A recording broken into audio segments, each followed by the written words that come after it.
नमस्कार दोस्तों, ocean network में आपका स्वागत है।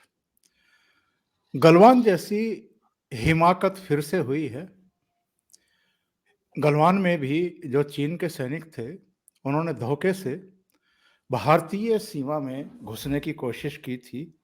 एलएसी के पास घुसपैठ करने की कोशिश की थी और अरुणाचल प्रदेश के तवांग में फिर वैसी ही हिमाकत हुई है, वैसा ही दुस्साहस हुआ है। इस बार चीन के करीब 300 सैनिकों के बारे में जानकारी मिली है कि वो एलएसी के काफी पास आ गया और करीब 17,500 फुट की ऊंचाई पर उसने एक चोटी पर, जहां भारतीय चौकी थी, उस पर कब्जा करने की कोशिश की। और जानकारी ये है कि भारतीय सैनिकों ने उसे विफल कर दिया। विफल ही नहीं कर दिया, बल्कि जो चीन के सैनिक थे उनको वापस खदेड़ दिया। पूरी घटना क्या है, इसके बारे में तो हमारे जाने माने रक्षा विशेषज्ञ, टेरिटोरियल आर्मी के पूर्व चीफ और युद्ध सेवा मेडल से अलंकृत major general A K. Shrivas sir बताएंगे। श्रीवास सर मेरे साथ जुड़ गए हैं। श्रीवास सर, बहुत स्वागत है। नमस्कार। नमस्कार चौधरी साहब। श्रीवास सर, ये पूरी घटना एक्चुअल में है क्या? क्योंकि अभी पूरी तरीके से चीजें सामने आई नहीं हैं। रक्षा मंत्रालय ने भी अधिकृत तौर पर अभी कोई बयान जारी नहीं किया है, क्योंकि पार्लियामेंट चल रही है। तो लोग जानना चाहते हैं कि घटना क्या है। हाँ बिल्कुल, देखो चौधरी साहब, ऐसा है कि आपको हमारे व्यूअर्स को पता है कि किस प्रकार से चीन अप्रैल में 2020 को आया 3 डिवीजन लेके लद्दाख के अंदर, और उसके बाद रिलेशन जो थे बहुत ज़्यादा स्ट्रेन हो गए। भारत ने भी with in 1 month mirror image deployment कर ली। इसका मतलब भारत ने 3 डिवीजन से ज़्यादा अपनी फौज ईस्टर्न लद्दाख में लेके आए, अच्छे से अच्छे हथियार लाए, चाहे M777 अल्ट्रालाइट हाउजर है, चाहे K9 वज्रा है, T90 हमारे जो टैंक्स हैं, T72 टैंक, एयर पावर भी डिप्लॉय होगी। तो ऐसे में जिस प्रकार से भारत की फौज ने दिखाया कि जिस तरीके से डिप्लॉय हो सकती है, उसको एक टाइम बाउंड किया। मगर हमने ये ध्यान दिया कि ये लद्दाख में नहीं, ये लद्दाख के बाद सेंट्रल सेक्टर जो हिमाचल और उत्तराखंड है, और ईस्टर्न सेक्टर जो कि अरुणाचल प्रदेश, वहां पर भी हमने अपनी डिप्लॉयमेंट को बढ़ाया। क्योंकि जिस प्रकार से चीन आया, उसके ऊपर हमें विश्वास करना बड़ा मुश्किल है। और फिर आपको पता है जून 2020 के अंदर गलवान हुआ, वहां पर हमने इनको एक प्रकार ईंट का जवाब पत्थर से दिया। हमारे तो 20 जवान शहीद हुए, उस बगैर 100 से ज्यादा चीनियों के मौत के घाट उतारा। और सबसे इंपॉर्टेंट है 29-30 अगस्त को जो 2020 को हमने क्लास रेंज को पकड़ लिया, जो कि एक गेम चेंजर था, फोर्स मल्टीप्लायर था, जिससे चशूर मोल्दोबाल हमारे साथ आ गया।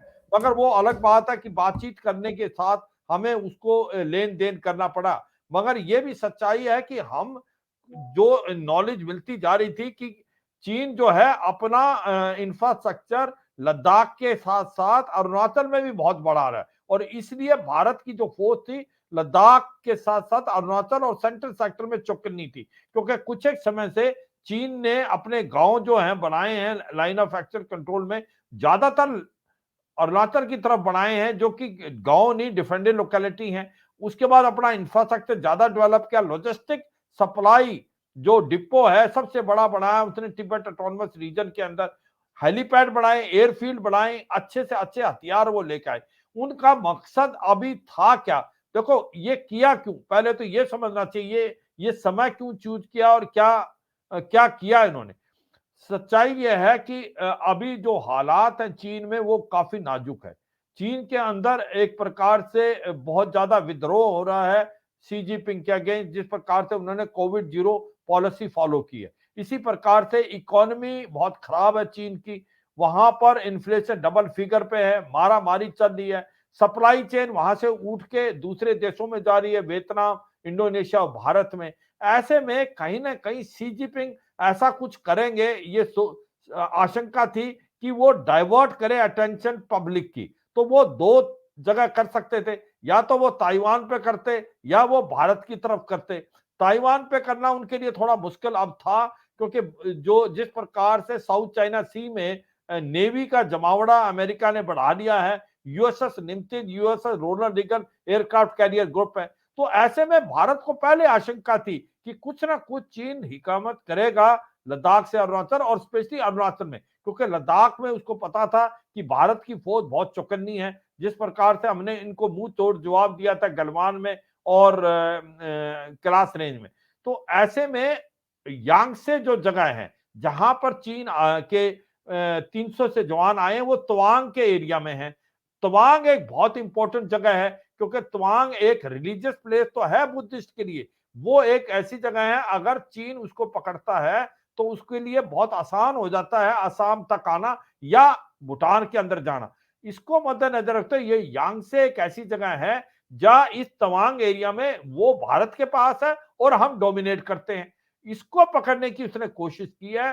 300 से ज्यादा जवान लेके आया है, और नॉर्मली जो पेट्रोल होती है वो 10 से 15 20 से ज्यादा नहीं होती। अगर 300 जवान थे, वेल इक्विप्ड थे, वेल आर्म थे, तो उसकी जो मंशा थी कि किसी प्रकार से ये जो यांगसे की पोस्ट है इसको कब्जा किया जाए। वो अलग बात है, भारत की फौज चौकन्नी थी। भारत की फौज ने ईंट का जवाब पत्थर से ही नहीं दिया कि ज्यादा सैनिक उनके घायल किए और उनके पीछे पीछे हटना पड़ा।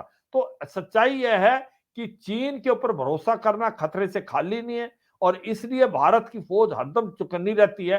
अब जैसे जैसे सिचुएशन बिल्डअप होगी, चीन के ऊपर हमारा विश्वास जाता जा रहा, और भी सिचुएशन खराब होने के चांसेस हैं।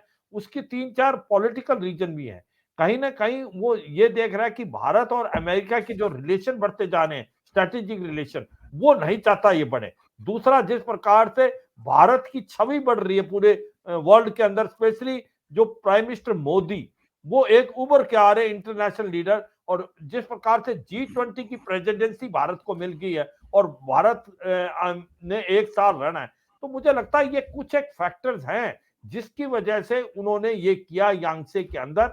और मगर वो अलग बात है, भारत की फौज चौकन्नी थी और भारत की फौज ने उनको पीछे ही नहीं धकेला, उनके जवानों को भी काफी उनको घायल किया। चौधरी साहब।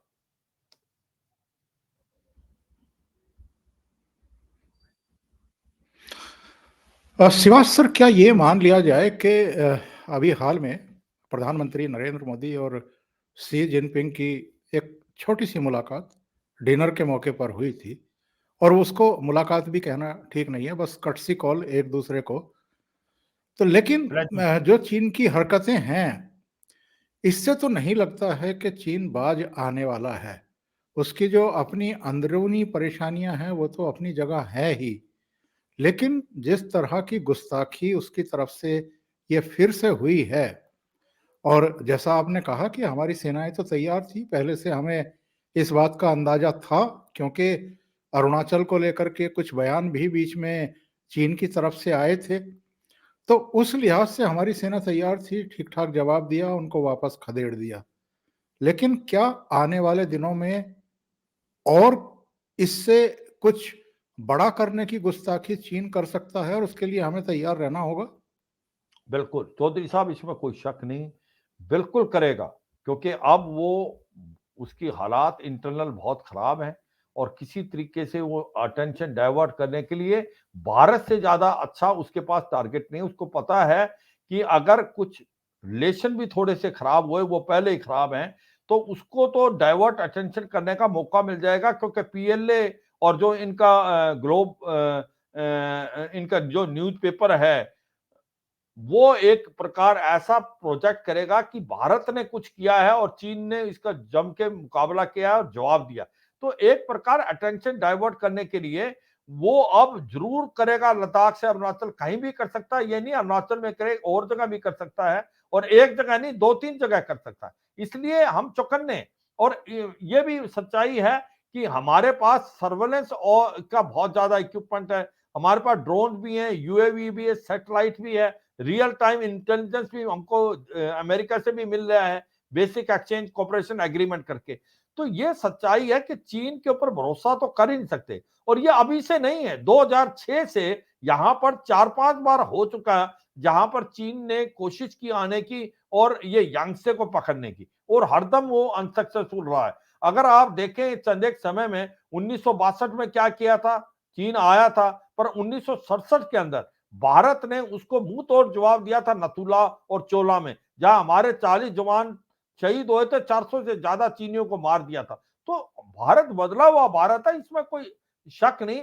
मगर चीन ने 2013 में डेप्सांग में आया, 2014 में चुमर में आया, 2017 में डोकलम में आया, 2020 के अंदर वो जो था लद्दाख में 3 डिवीजन लेके आया, और अभी 2022 में 9 दिसंबर को उसने हिकामत की 300 जवान लेके यांगसे की पोस्ट को पकड़ने की कोशिश की। मगर वहां पर जब एलओसी क्रॉस किया तो भारत के जवानों ने मुंह तोड़ जवाब दिया, उनको पीछे ही नहीं हटना पड़ा, उनको बहुत कैजुअलिटी भी हुई। और मुझे लगता है ये समझ आनी चाहिए चीन को कि ये बदला हुआ भारत है, इसके जो लीडरशिप अभी जो मोदी की है वो बहुत बदली हुई।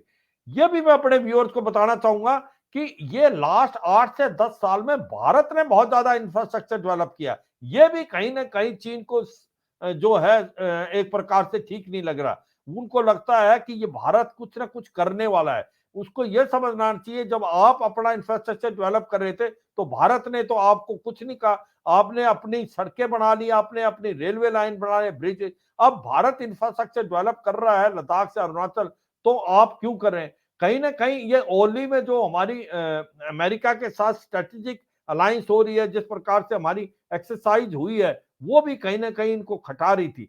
तो मुझे लगता है ओवरऑल कई बातें हैं। एक तो अटेंशन डाइवर्ट करना, एक भारत की कहीं छवि बढ़ना, एक स्ट्रेटेजिक पार्टनरशिप जो बनती नजर आ रही है भारत और अमेरिका की, उसके खिलाफ, और तीसरा इंफ्रास्ट्रक्चर जैसे हम डेवलप करें। जैसे पहले दरबुक शोक दौलत बेग गोल्ड रोड बनाई, तो इसने ये ट्राई किया 3 डिवीजन लाने की। मगर ये सच्चाई है कि भारत की फौज तैयार है, और ये अभी एक ही जगह नहीं, भारत को चौकन्ना रहना चाहिए। आने वाले समय में हो सकता है वो एक से ज्यादा जगह में भी ये कोशिश करे। चौधरी साहब। शिवाज सर, जानकारी ये भी मिल रही है कि पिछले साल अक्टूबर में भी करीब 200 चीनी सैनिक इसी इलाके में घुसपैठ करने की कोशिश कर रहे थे और वो भी नाकाम किया गया था। ये अरुणाचल प्रदेश में इस तरह की जो घुसपैठ की कोशिशें हो रही हैं, इसके पीछे आप रीजन क्या मानते हैं? वो अरुणाचल पर अपना दावा करता है, क्योंकि जो जानकारी है वो तो ये कि अरुणाचल का मामला सेटल हो गया था, क्योंकि तिब्बत को मान्यता दे दी गई थी, तो अरुणाचल प्रदेश को चीन ने एक तरीके से मान लिया था कि ये भारत का इलाका है। इसके बावजूद इस तरह की गुस्ताखियां क्यों? हाँ, इसमें कोई शक नहीं है कि अभी तो जो चीन है पूरे अरुणाचल प्रदेश को साउथ तिब्बत का हिस्सा मानता है। और ये भी सच्चाई है कि 1962 में जब चीन भारत के अंदर आ गया था, अगर उसको लगता है कि अरुणाचल प्रदेश उसका इलाका है, तो फिर वापस क्यों गया वो वहां से वापस चला गया था। तो सच्चाई है, अरुणाचल प्रदेश भारत का अटूट अंग है। मगर ये चाहता है कि भारत को प्रेशर में डालने के लिए जो कार्रवाई कर रहा है, जिस प्रकार से ये है 5 फिंगर, और तिब्बत तो उसका पाम है, लद्दाख है, उसके बाद आपका नेपाल है, भूटान है, अरुणाचल प्रदेश है। ये एक प्रकार से वो समझता है वो सारी फिंगर्स भी उसका हिस्सा है, और कहीं ना कहीं वो प्रेशर टैक्टिस करता है। और ये सच्चाई है कि जो तवांग का इलाका है अरुणाचल प्रदेश में सबसे इंपॉर्टेंट है। उसकी वजह यही है कि एक तो वो रिलीजियस हब सेंटर है, दूसरा उसको लेने से इसको बड़ा आसान हो जाता है असम की तरफ आना और भूटान की तरफ जाना।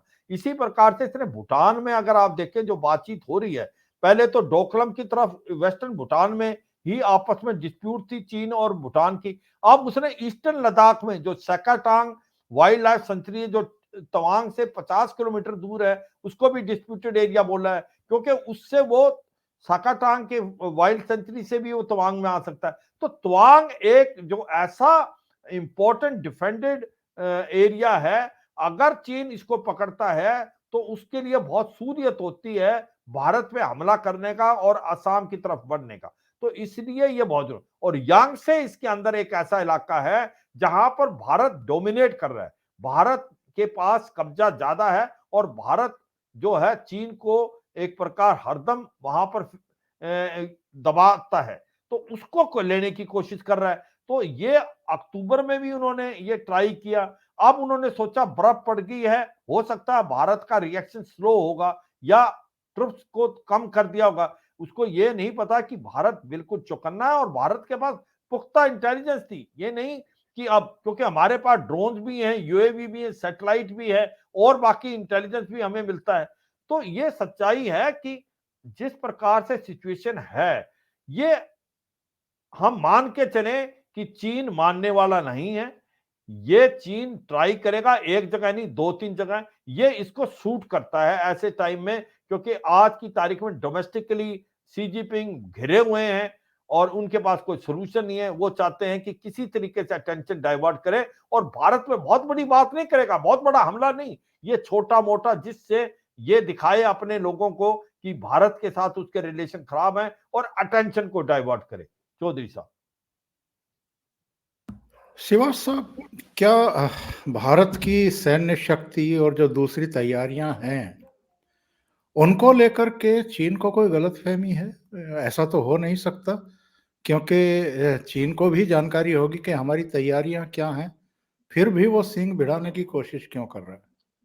हाँ, इसमें कोई शक नहीं कि अब चीन को भली-भांति पता है कि भारत की शक्ति क्या है। जब वो 3 डिवीज़न लेके आया था, तो उसने सपने में नहीं सोचा था कि भारत विदिन 1 मंथ इतनी जल्दी 3 डिवीज़न से ज़्यादा लेके लद्दाख में आ जाएगा। और यही नहीं कि भारत ने सबसे बेस्ट वेपन जो है M777 अल्ट्रा लाइट हाउज़र जो हमने अमेरिका से ली, वो भी लगाया, K9 वज्रा भी लगाई, T-72, T-90 गन।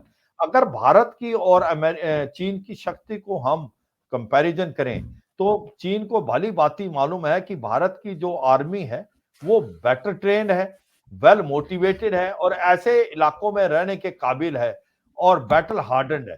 चीन की फौज ने 1979 के बाद लड़ाई नहीं लड़ी, वो भी एक छोटे वियतनाम कंट्री से लड़ी थी और मुँह की खानी पड़ी थी। भारत की जो वायु शक्ति और नेवल पावर है, वो बहुत बड़ी एज है। भारत की जो जिस प्रकार से हमारे पास मिग-29, मिराज 2000, सुखोई 30 एमकेआई, जगुआर और उसके बाद जब से हमारे पास राफेल आया है, 4.5 जनरेशन और अपाचे अटैक कैप्टर, बिल्कुल पलड़ा भारत की तरफ झुका हुआ है एयर पावर का। और सबसे इंपॉर्टेंट कटिंग एज है भारत की नेवी। भारत की जो नेवल पावर है, उसकी शक्ति है, हम मलक्का स्ट्रेट को ब्लॉक कर सकते हैं। चीन 40 से 50 दिन के ज्यादा ऑयल नहीं है, उसको भी पता है ग्वादार का जो पोर्ट है अभी तक कमीशन नहीं हुआ है। तो अगर लड़ाई होती है तो भारत इसको निचोड़ देगा, ये इसको मालूम है। ऐसे में मुझे लगता नहीं कि उसको कोई शक है भारत की शक्ति में, मगर फिर भी वो चाहता है कि कुछ ना कुछ करके भारत को वो एक प्रकार से टेस्ट भी करता रहे, एक प्रकार से वो आपको डिफेंसिव भी रखे और कहीं न कहीं ये अपने लोगों का माइंड भी डाइवर्ट करे और कहीं न कहीं ये भी दिखाए कि अगर आप स्ट्रैटेजिक पार्टनर बनते हो अमेरिका का, तो ये चीन को पसंद नहीं है। क्योंकि उसको एक और चीज़ लगती है कि भारत एक ऐसा देश है जिसके रिलेशन अमेरिका से भी अच्छे हैं, रूस से भी अच्छे हैं और G20 प्रेसिडेंसी भी ले रहा है और हर जगह अच्छा कर रहा है। उधर प्राइम मिनिस्टर मोदी की जो लीडरशिप है वो वर्ल्ड को पसंद है। तो ऐसे में जो शी जिनपिंग हैं, वो मुझे लगता है एक प्रकार से हाइपर हो गए हैं, वो कुछ ना कुछ करेंगे। मगर ये मैं फिर अपने व्यूअर के थ्रू बताना चाहूँगा कि ये लास्ट टाइम नहीं है। प चीन पे भरोसा करना बहुत मुश्किल है। चीन कुछ ना कुछ हरकतें करेगा और एक जगह नहीं 2-3 जगह आने वाले समय में करेगा। चौधरी साहब। और श्रीवास साहब, ये तो हम जानते हैं कि चाहे हमारा जो पश्चिमी सीमा का शत्रु है, और केवल पाकिस्तान नहीं बल्कि पाकिस्तान में बैठी हुई आतंकवादी जमातें, और अब तो जो तालिबान है और अलकायदा से जुड़े हुए जो तत्व हैं, उनकी भी कहीं ना कहीं यहाँ लिंक्स पाए गए हैं। तो पश्चिमी सीमा से भी खतरे हैं, पूर्वी सीमा से भी खतरे हैं। इन सब खतरों के मद्देनजर, जबकि ये गुस्ताखियां करते रहते हैं, घुसपैठ करते रहते हैं, वारदातें करने की कोशिश करते रहते हैं, हमारा जो डोमेस्टिक पॉलिटिक्स है, घरेलू जो राजनीति है, इसमें तुरंत बयानबाजी शुरू हो जाती है जब भी चीन या पाकिस्तान की तरफ से कोई इस तरह की गुस्ताखी, हिमाकत या दुस्साहस होता है। ये कितना सही और कितना गलत है? देखो, जब बात आती है नेशनल सिक्योरिटी की, तो भारत के देश से एक ही आवाज़ आनी चाहिए ऑपोजिशन और गवर्नमेंट एक पेज पे होने चाहिए। उनको समझना चाहिए, ऑपोजिशन को मैच्योरिटी दिखाएं। जब सुरक्षा के बारे में बात आए तो दो विचारधाराएं नहीं हो सकती देश के अंदर। देश का जो नेशनल इंटरेस्ट सबसे सर्वोपरि है। ये मुझे बार बार समझ आना चाहिए ऑपोजिशन को, ऐसा कुछ ना करे जो कि भारत के नेशनल इंटरेस्ट से खिलाफ। जब आप क्वेश्चन करते हैं, फिंगर उठाते हैं देश के लिए, तो कहीं ना कहीं आप देश को कमजोर कर रहे हैं। ये बात समझनी चाहिए। अब जो बातचीत आ रही है कि अब भारत के जो हमने अपनी, चाहे वेस्टर्न बॉर्डर है पाकिस्तान, वहां पर जो सिचुएशन है बिल्कुल खराब है। 10,000 से ज्यादा आतंकवादी बैठे हैं लश्कर तोबा जैसे मोहम्मद के ट्रेनिंग एरिया लॉन्च पैड में। और जब से अफगानिस्तान में तालिबान की गवर्नमेंट आई है, वहां पर अल कायदा और इस्लामिक स्टेट खोरासन बहुत हावी हो गया है। और वहां पर लश्कर तोबा जैसे मोहम्मद ने भी अपने ऑफिस खोल दिए। ये जो कुछ एक इंसिडेंट हुए हैं अभी भारत में, उससे लग रहा है कि इनके तार उनसे जुड़े हुए हैं।